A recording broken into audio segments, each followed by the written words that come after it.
Welcome to Tenor Tech, where I solve the problems you didn't even know you had. You start with admin rights because changing sleep requires permission. Sign in if needed. Once ready, open Settings, go to System, then Power and Sleep on Windows, or System Preferences Energy Saver on macOS.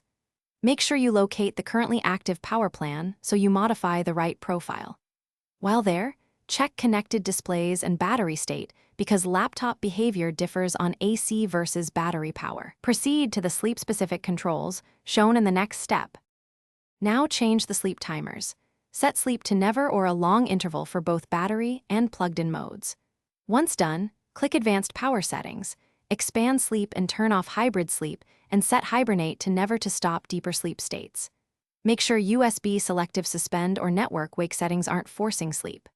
On Mac OS, check Energy Saver options and enable Prevent Computer from sleeping automatically when the display is off if available. These steps stop both light and deep sleep behaviors.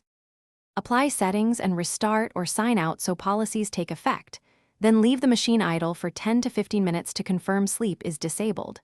If it still sleeps, make sure device drivers, especially display and chipset drivers, are up to date and check BIOS or UEFI power settings. Sometimes firmware forces sleep. Also inspect scheduled tasks and wake timers. As a troubleshooting tip, run power-requests or use a small utility like caffeine to temporarily prevent idle sleep. Thanks for watching. Subscribe to keep your life in tune.